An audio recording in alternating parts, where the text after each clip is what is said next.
right, hi there. I am Zelzel the Zelazel, and welcome back to The Curse of Strahd, The Beckoning.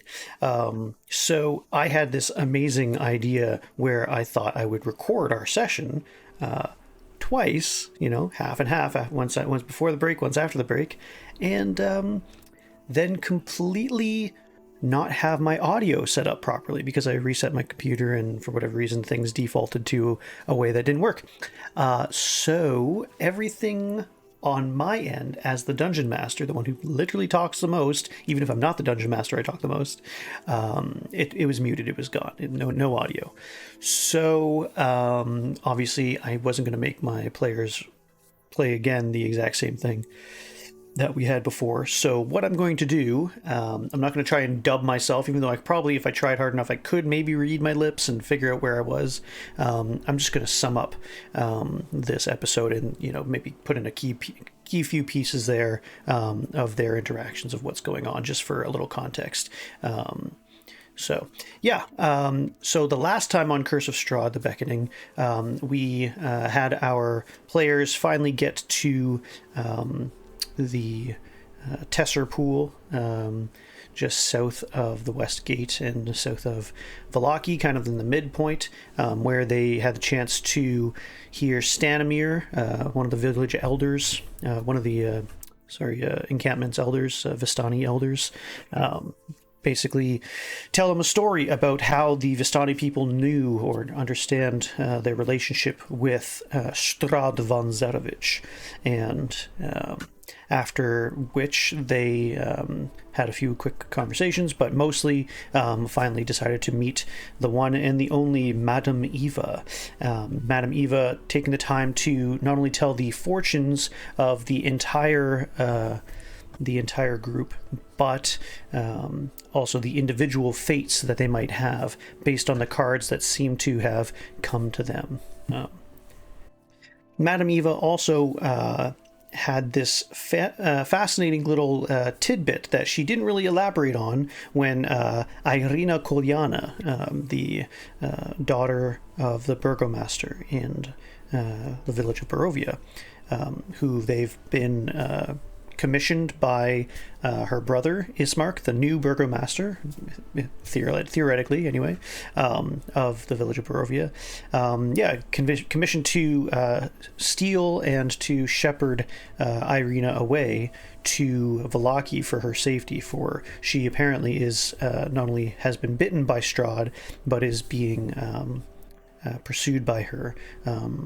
To what end, we don't know. But Madame Eva dropped this little tidbit that she might not be who she thinks she is, calling her Tatiana instead. Who is Tatiana? Why Madame Eva would have called her that? The players certainly don't know, and perhaps they'll figure it out down the line. So they managed to make their journey towards Vallaki, and basically camped overnight in the West Gate, which is sort of a copy of the East Gate that they originally came through when the fog, originally this sort of necrotic fog came and chased them. And Ireena expressed that she doesn't feel like she has memories, or she's dreaming memories of a life that is not hers, or that she doesn't think is hers, and that she's very confused, particularly after being called Tatiana. So some of the players, or some of the characters, tried to make friends with her and comfort her and everything like that.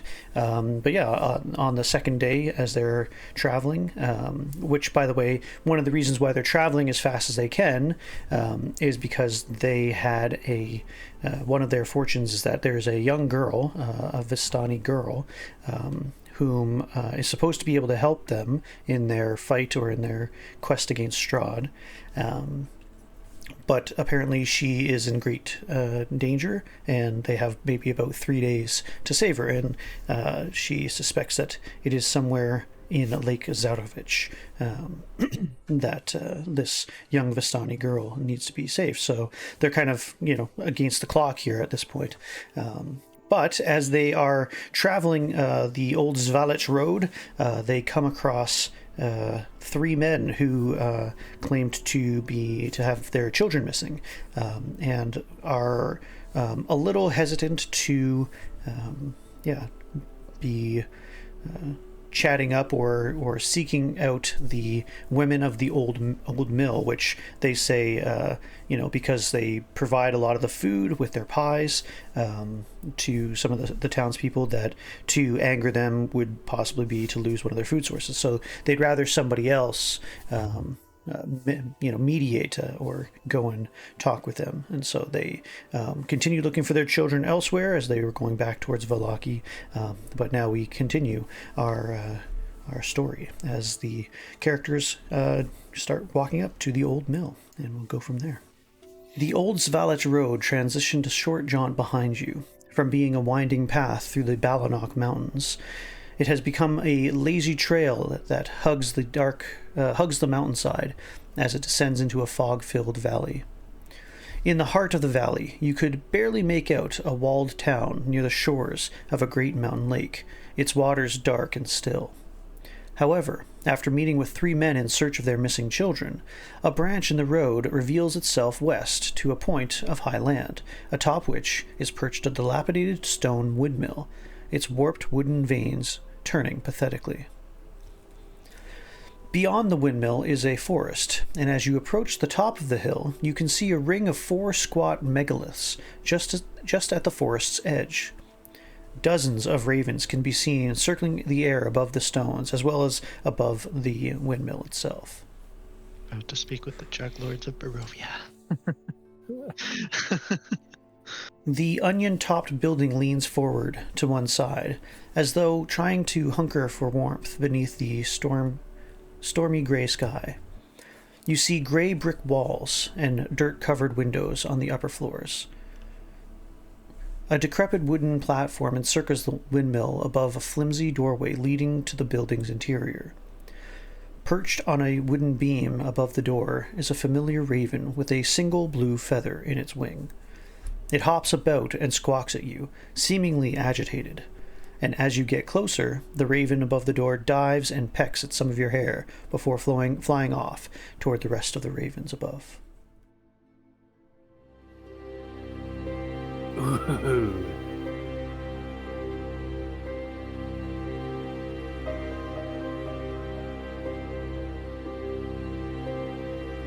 Okay, I was gonna say I'm You deaf, sing so. to us?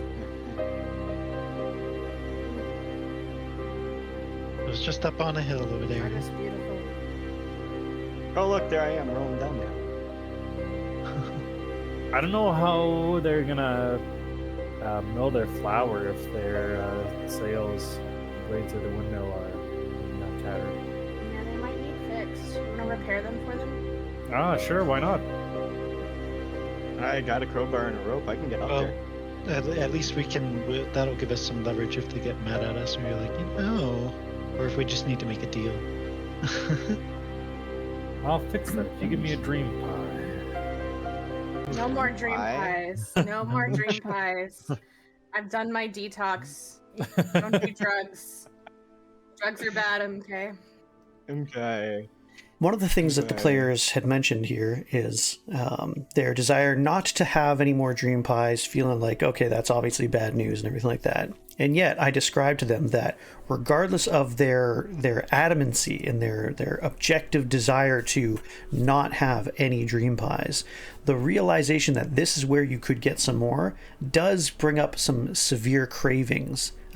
Even though they know the negative consequences, there's this itch, this desire, this underlying want for more pie. They just are quite delicious, and being in a place that is so dour and so depressing all the time, the dream pies do give some respite. They give some escape into the most beautiful dreams they've really ever had. And so, that whether they voice that out loud or whether that's just an internal back of the head kind of thing, there is that little voice sort of saying, man, it would be really great to have a pie right now. How dare you? How dare you? Maybe Oh, there should be man. some incentive for a pie. Listen, Jax is not the type to do drugs like that intentionally. How dare you? Well, might as well go talk to them. I'm in what I'm agreement. thinking. Let's go in. The humans, yeah. Not the ravens. We'll leave that to people who speak with ravens. Sounds good. Are there any suspicious ravens amongst the ravens? Jax at this point asks if there's anything unusual or any other 11. ravens that might stand out to her. I got her to roll a nature check and then described to her that while she can't really pick out anything specific, even from this distance with the blue feathered raven, you probably couldn't figure it out. It does seem a little odd to have this many ravens, though, flying around the windmill and the stone megaliths.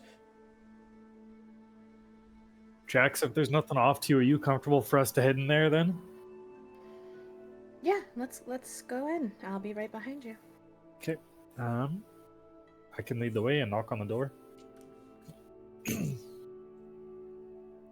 As the characters go up to knock on the door, they hear a lot of kind of banging around.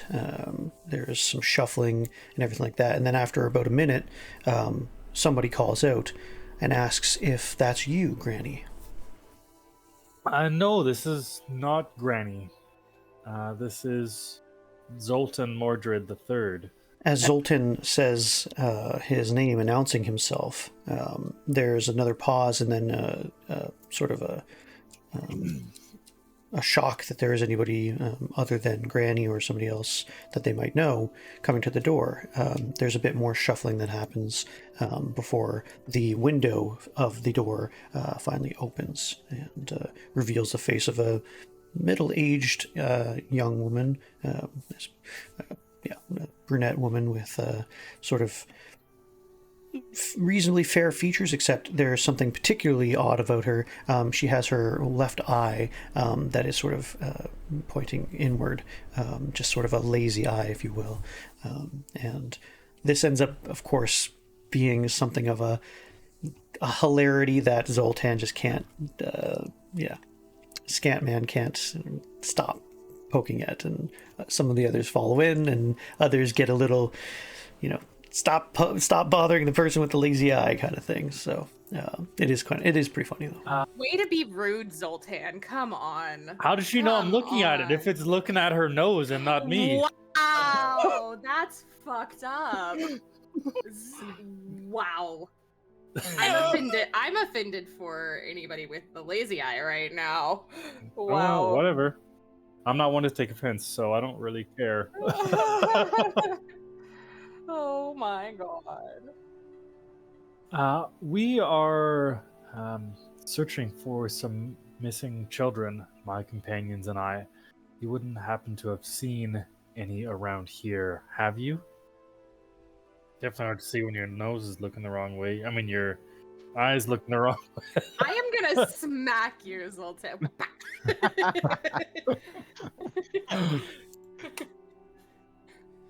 The party then asks, saying that they are looking for some missing children. The lady behind the window to door claims that there are no children here at present, but that they do care for them and would be certainly concerned about such little ones.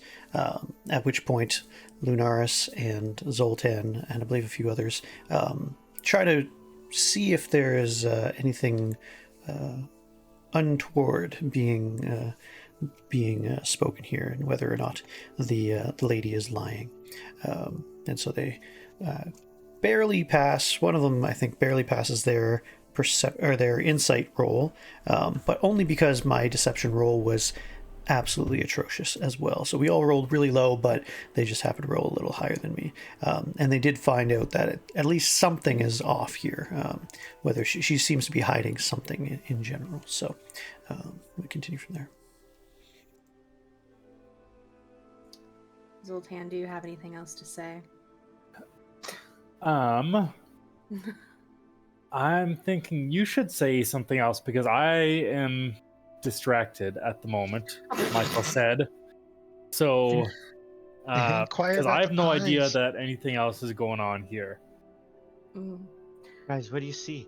Well, ma'am, Shorty, shh. We've been traveling for quite some time. Do you mind if we just relax here for a moment? Maybe, you know, have a drink, just to chat. It would just be nice to relax for a little bit. As Jax of Candlekeep asks the middle-aged lady if she and her companions can come in, as they've been traveling and could use a time for some relaxation, the lady is hesitant at first, saying that Granny doesn't usually like strangers to come in when she's not there, but she supposes if they would be interested in some pie, she wouldn't be opposed to selling them some, and that they could come in at that point.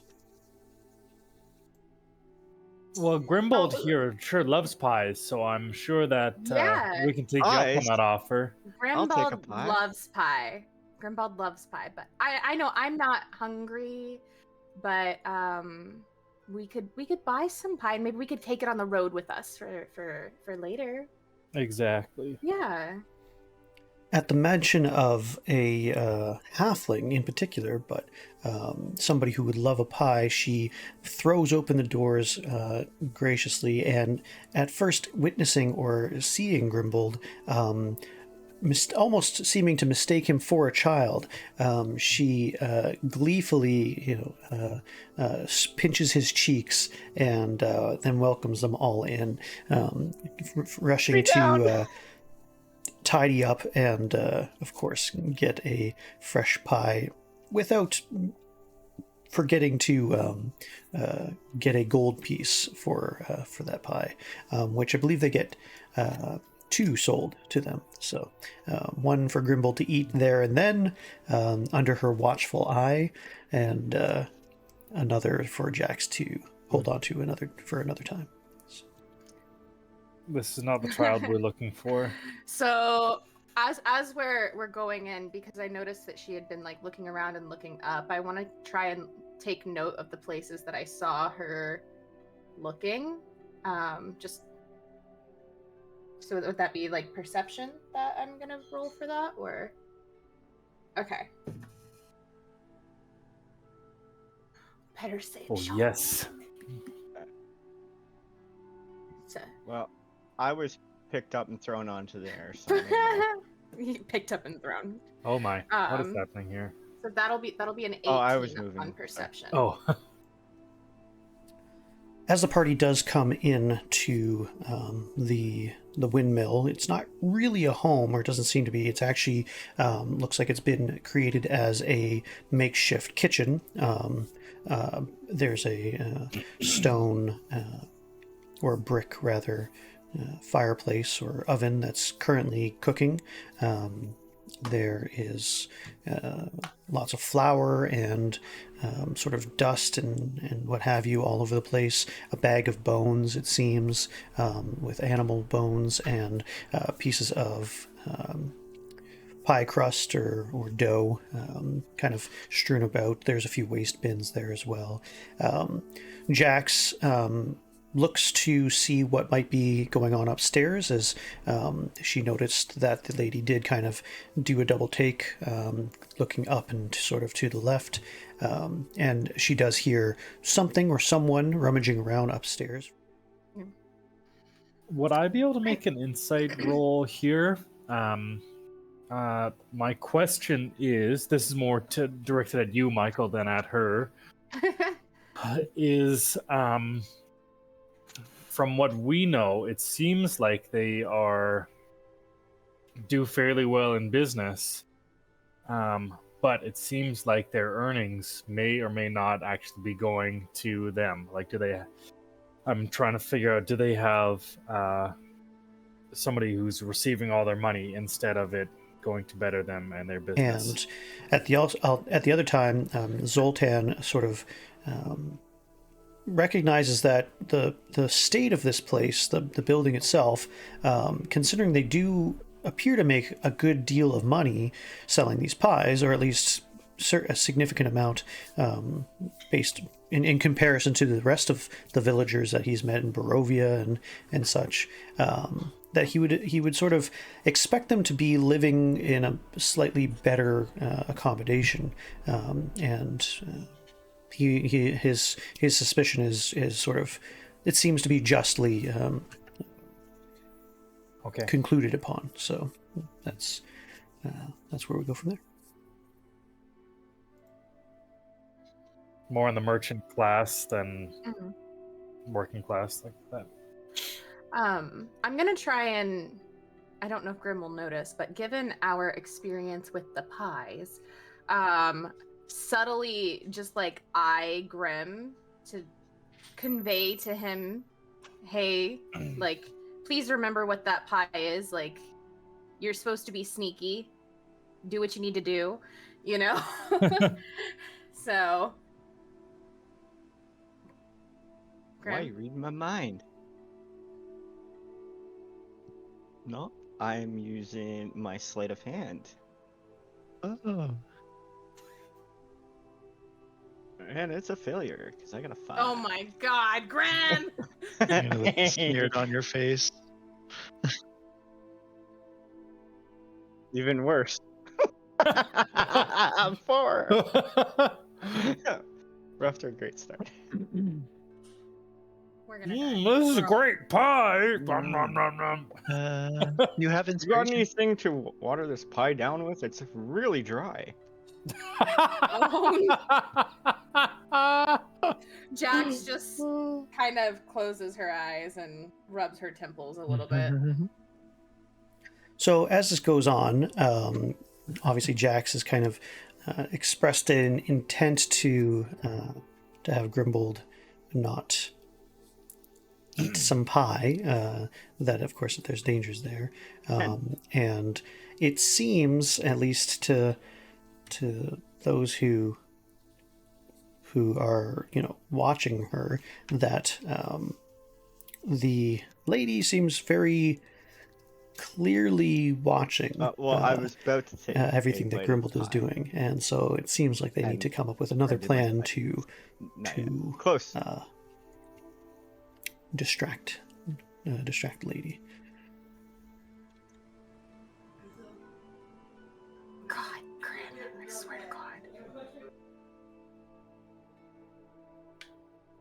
He's hungry. Do you not remember what happened? It might not happen to me. You're different. Oh my, I'm different. Have you seen yourself? You're half our size. That small bite is probably like 3 bites for one of us.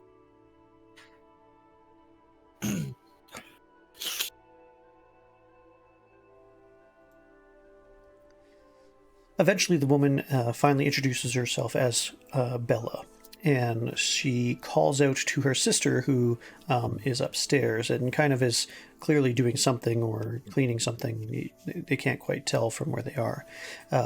And eventually that sister descends the staircase and introduces herself, or is introduced anyway, as Ophelia, or rather Ophalia. I just keep saying, I said it the whole time too, Ophelia. It's not Ophelia, it's Ophalia. But nevertheless, she is also in her late 30s, so getting up there. She appears to be much prettier than her sister at one level, but yeah, everybody isn't so sure if she's particularly all there mentally.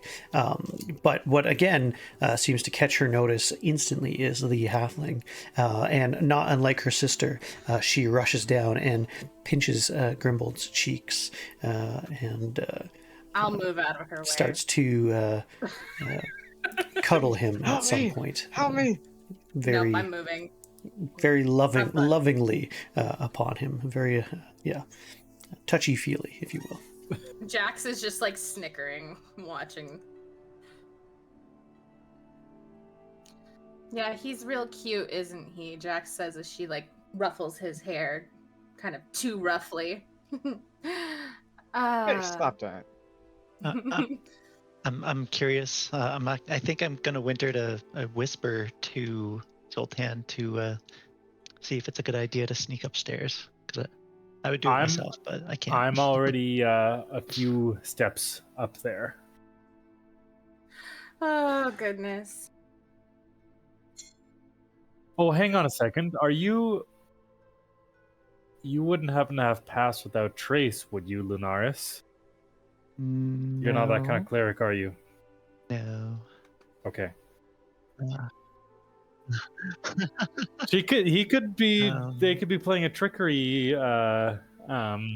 domain. all right. No, I can't really do much, but I actually was thinking of doing my divine sense. Detect any celestial fiends or undeads. That is not. Were you doing the not behind total cover? Because that's what the spell says. So anything that I see. Sure. Okay.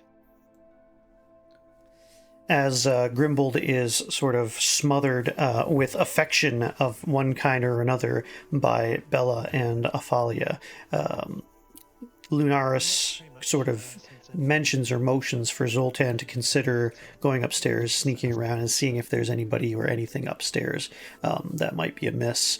At the same time, Lunaris, in a private message between us, privately anyway, uses their divine sense ability, and sure enough, without any doubt, the two ladies in front of them are clearly fiendish in nature, and they stand out with a distinct odor that sort of cuts against, by the way, the amazing aroma, or seemingly amazing aroma, of pies being cooked in this sort of dirty-ish but makeshift sort of kitchen.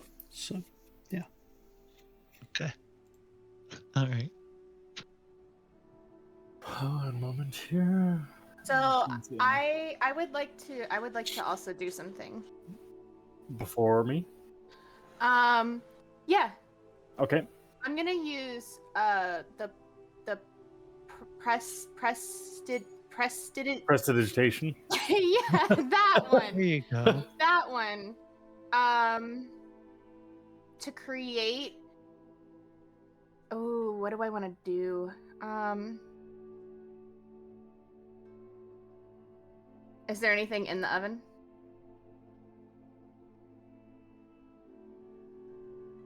I'm gonna make the oven smell like it is absolutely rancid and burning, and like everything awful is happening in that oven.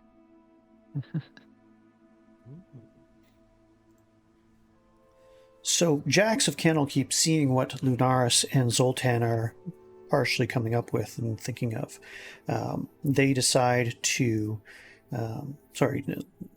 Jax decides to use the spell Prestidigitation to cause an odor to come from the oven that is currently cooking 6 pies, making it smell rancid in it, as if it's burning. And at that distraction, Zoltan takes the opportunity to bolt upstairs as quietly as he can, and he does so quite successfully, while Lunaris and Ginyani sort of block off that area, hoping to distract the fact that Zoltan is now missing, and he goes upstairs. So as Zoltan leaves the ground floor that has been created or converted into a makeshift kitchen, he leaves behind not just the baskets and dishware that are piled everywhere, or the clutter of the kitchen. There's a chicken coop as well, as a heavy wooden trunk down there, as well as a cabinet with seeming spices and everything like that. There's also the sound of pigs outside, which they only briefly sort of realized, but the squeal of those pigs are heard and then left behind to go upstairs. The upstairs that Zoltan enters into the second floor anyway. As he goes up, he finds a large millstone with which he sort of looks around, and it's just caked in what seems to be flour. And then after a little bit more of investigation, he finds a bag of bones, too small to be adult bones, and realizes that as they've been dried, he does know, having been a hunter most of his life and having subsisted on animal bones, he knows what a femur looks like, and unfortunately finds a grisly bag of bones, realizing, of course, to his dismay, that whatever these women are, or whatever they've done, they have crushed up and have been using bone dust amidst the flour for their pies, and that, at least, is the most horrific thing that dawns on him for the moment. Can I tell if they're human bones, or can I use investigation? Is that? How about a 24? My God. Oh no.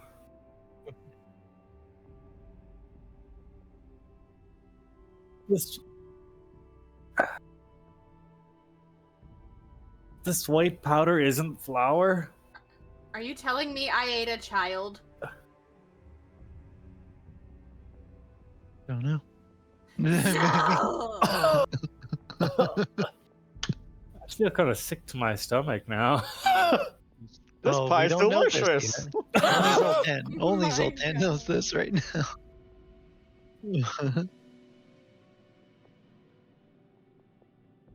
Okay. I would like to make a quick run upstairs, see if anything's going on there, and then if there's nothing up there, I'd like to quickly make my way downstairs and aid my companions. You guys know nothing. Mm-hmm. This tastes delicious. I know something. Fair. Yeah, fair. I don't know what you know, but Pie is sitting in front of me, and I'm still being held, right?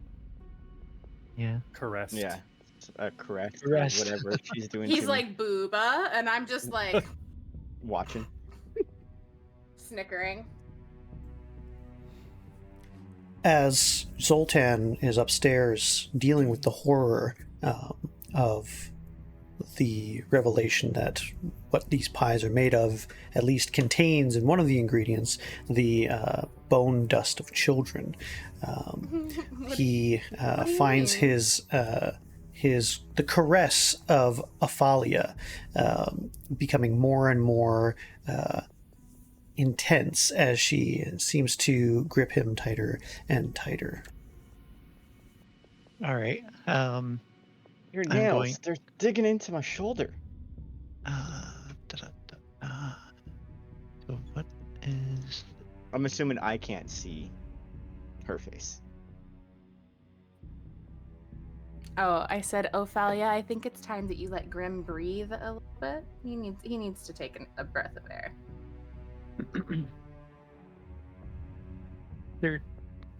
They're trying to kill us. Arm yourselves. I'm gonna try and pry Ophelia off Grimbold. Is that a grapple? Lunaris, seeing this increasing, not just an increasing grip on Grimbold, but also a too wide smile from Ophelia, intercedes and takes the halfling away. At which point, Ophelia raises her hands and claims that she had no intention of harm in any way, but still with a sort of sickly, too wide face, almost reminiscent of like the Joker or something like that. What happened to your face? Pretty face. Is it worth looking around anymore, or not really? Okay, I'll go to the wardrobe or whatever you call it and check out the crates, see if there's anything of note in them. I perceive 16.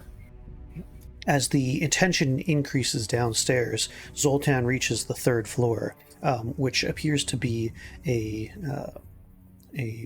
sort of makeshift bedroom, but it's in pretty poor order in any case.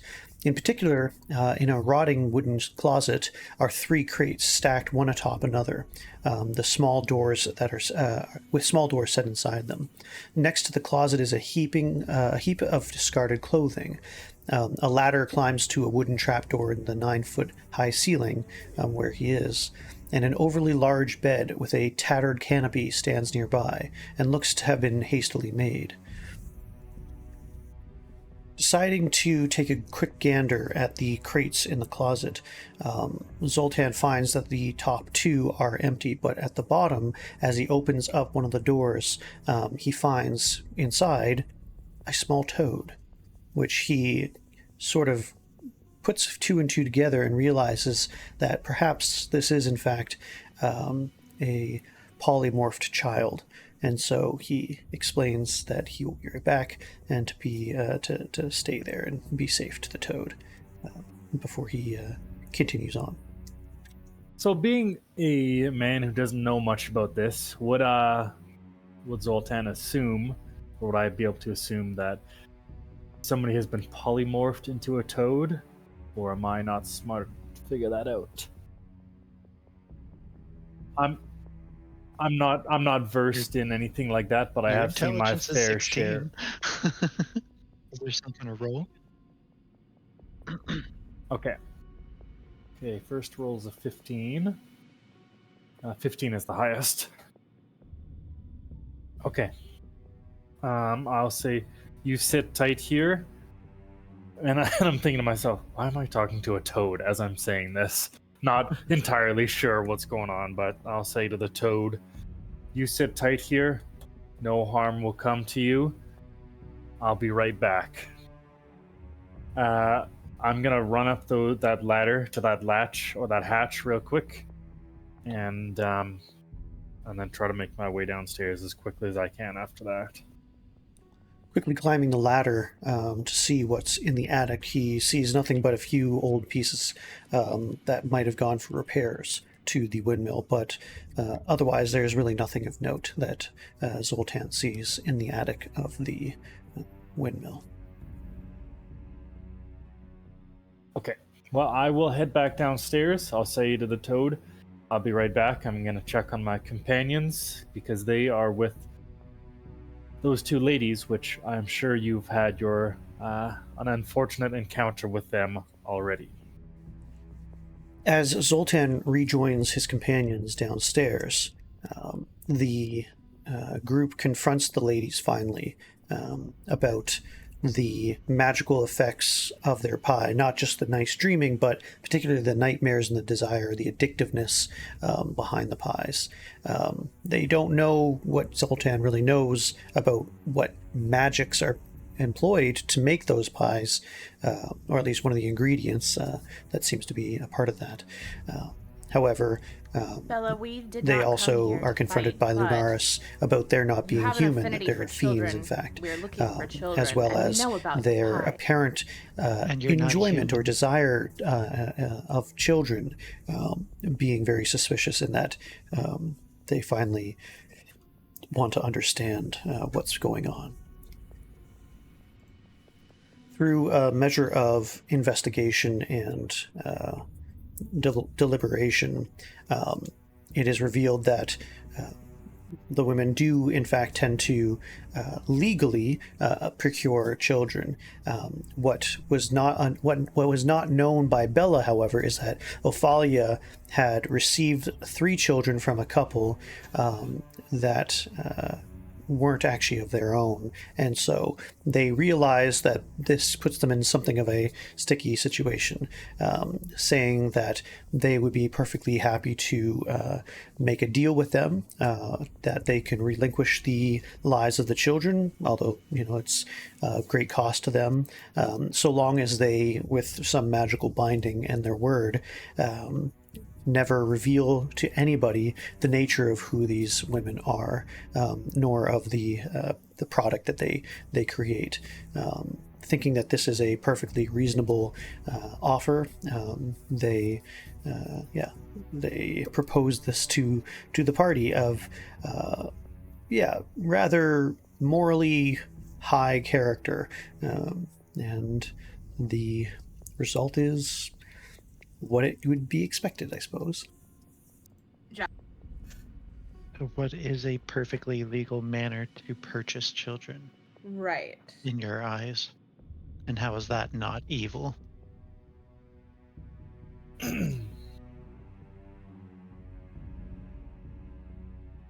Legal to who? Sorry.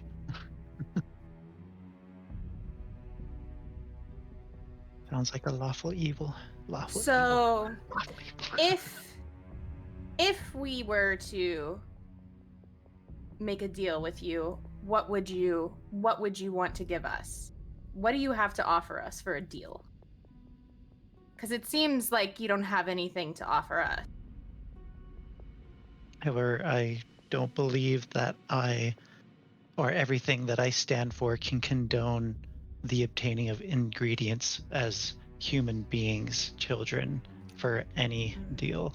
And I will not idly stand by and let this disgusting business go on any further, poisoning the people of these lands with your disgusting pies.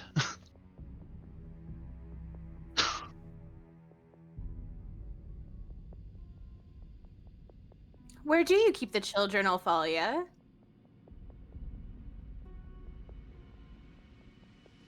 I think, am I coming down the stairs here now? Okay. I will have my crossbow drawn and probably aimed at Bella because she is the brains of this operation. And I'll be ready to draw these scimitars after, well, once the crossbow is no longer needed. I think blade first is out. you should show me where the children are so I can see that they're alive and unharmed. How can I believe you until I can see them? Upstairs, I saw a toad in a box. I'm not a sorceress like you, so I don't understand how these things work. But You just thought gave that away was what I an odd. I don't know what you are.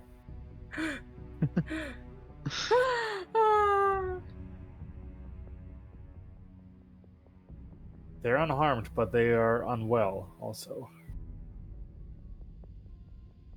How many children are there? One.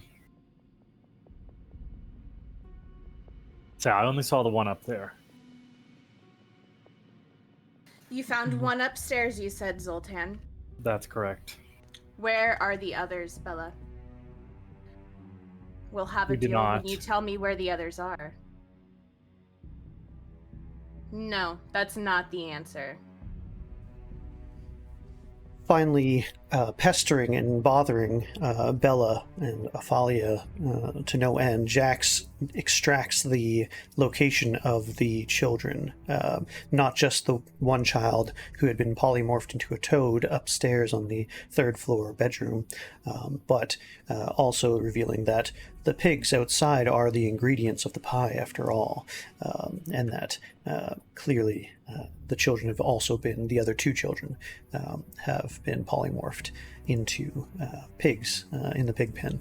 And with that knowledge being revealed, there is very little else to discuss, and the party finally initiates combat, starting with Zoltan firing a crossbow bolt into Bella's shoulder, which she appears to almost shrug it off as she plucks it out, and then as she does so, her skin beginning to disintegrate as this sort of greenish brownish skin and it sort of rips through her normal flesh, or apparently normal flesh, her hair growing much longer, thicker, and blacker, into sort of a rat's nest, massive, over her hunched back, huge claws coming and her fingers elongating, and a snarl, gangled tooth look. The only feature that really seems to stay the same is the look of her lazy left eye,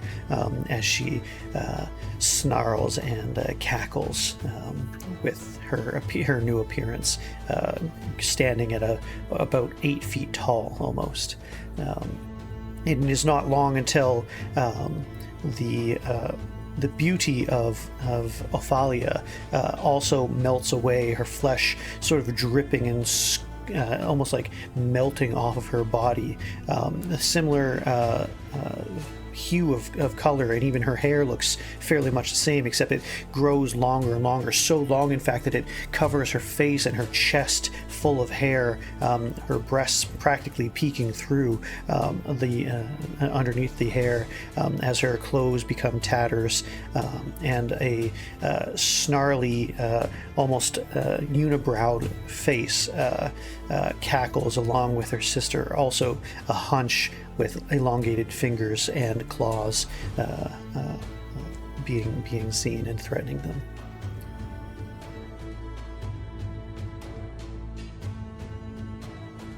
So I've decided to really truncate the battle just to sum up. It is kind of a prolonged battle because the night hags that they end up fighting here have very high AC and a lot of hit points for a low-level group.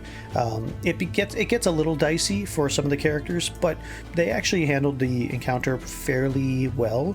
I could have kept one of the hags the way she was, or the encounter the way it was, and had Granny or Morgantha in the encounter. I decided to leave her out of it for now, and sort of see how it went. I'm happy with how it went. I didn't really want to what is traditionally known as a TPK in my party. We have some new players, and I don't want to disillusion them that they have no chance at all in some of these encounters. I might not always be like that, but in this particular case, I wanted them to have a decent chance in the fight, sort of thing. And so yeah, I'll just quickly kind of blow through kind of how I'll just kind of dramatize it a bit. So it started off with Kinyani after the initial shot from Zoltan, a crossbow quarrel. Kinyani rages, uses his amber encrusted or amber inlaid warhammer, and smashes Ophalia, uses his rage to overcome or seek that particular enemy out, and he is backed with Grimbold Silentfoot, as those two tend to take on that primary primary target. They go back and forth quite a bit. Grimbold, with two, as he is a soul knife, summons two short swords, or daggers, if you will, of psychic energy, and misses quite a bit. The surprising dexterity and thick armor of Ophalia, seeming to just miss any solid hits that would do any damage. Kinyani, when he does strike, and he strikes often, he doesn't roll very high, smashing here and there, even with rage, and doing the extra little bits of damage. What's nice is that it seems to be doing full damage, whereas when Zoltan comes in, also fighting Ophalia, even though he, with this Blood Hunter ability cuts himself to get a bonus to his attack damage. I believe it's actually radiant damage too. He often misses with his main hand and hits with his offhand, but noticing that his slashing and also Grimbold's, not Grimbold, sorry, just his slashing or his piercing ability, it's clearly doing half damage. Jax starts off with igniting a flame blade and tag teaming with Ireena and Lunaris, going up against Bella, the dark-haired hag, and so they go back and forth quite a bit, but it is Jax's Fireblade who strikes very well, not a critical hit, but squarely in the back, Bella with the Flame Blade, that she realizes, oh, there is clearly a resistance not just to piercing and slashing damage, but clearly also resistance to fire damage based on her attack. And so she racks her brain for a moment and rolls quite high and discovers not only the name of these creatures as night hags, but also their resistances and likely what they need to defeat them, essentially what their abilities are. Lunaris is the one who does truly the most damage, sending a guiding bolt and using the celestial powers of their class as a paladin, as an Azamar at that, to send out a guiding bolt, doing radiant damage, doing quite a bit. I think it's like 21, 26, somewhere around there, and doing it several times. Of course, becomes the ire of the hag because they're doing the most damage. Ireena gets one attack off before one of the hags chooses to point out her fingers and cast sleep. Ireena dropping to the ground, actually rolling to the ground, not for any damage or anything, but hitting the floor unconscious. The other hag also deciding to minimize how much Kinyani is doing damage, to uses a finger to do a ray of enfeeblement herself and give him a lot less damage. So even though he's hitting every time, his damage is significantly lower than one would want, kind of thing. So back and forth this goes for quite a while. Once a little over 3/4, almost half damage has been done to Bella, she starts taking things a little bit more seriously and begins targeting Lunaris in earnest, doing quite a bit of damage with her claws at this point, and yeah.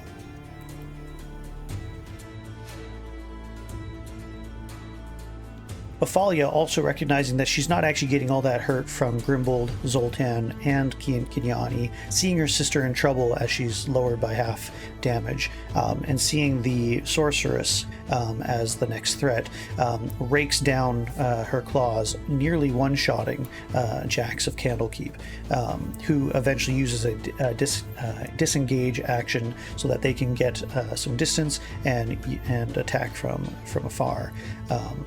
This is when things get really crazy. Not only is Bella hurt again, down to about 10% of her hit points. At this point, Kinyani decides to engage with a grapple, and out of nowhere, with no expectations from anybody, the hag Bella suddenly seems to teleport or wrap into a different reality as Kinyani has his warhammer across her neck, and somehow, for whatever reason, managed to get sucked into the same portal or what have you, and going into another dimension, getting taken off the battlefield. I did this so that I could have a solo session, which I'll be kind of posting here as well once it's ready, with Adam, who missed that session. And I don't want to punish people for missing sessions per se, but I don't want them to feel left out either. So not only does this give us a chance to say, hey, this is what happened last time, it also allows to have a little fun role playing and get them up to speed as well. So we'll catch that in a little bit here.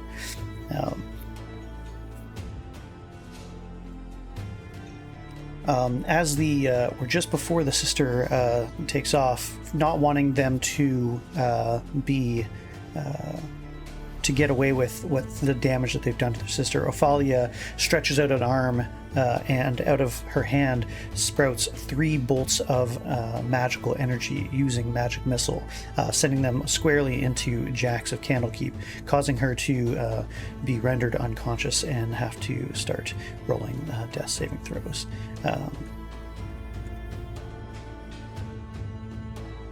Grimbold finally getting his feet under him and also being wise, going across from Kinyani to get a sneak attack, uses his blades and starts doing a significant amount of damage, piercing through any possible resistance that a bladed weapon has, due to, of course, it being a psychic blade, and attacking the very soul of the remaining hag.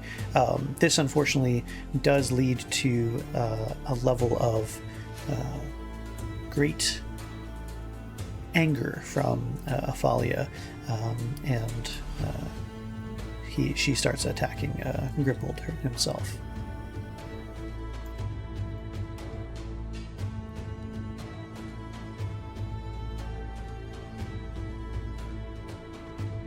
And so the battle continues. Zoltan, who did have to leave, unfortunately, and I just sort of took over his character for the last little bit of the battle, decides to use an action to pick up Ireena.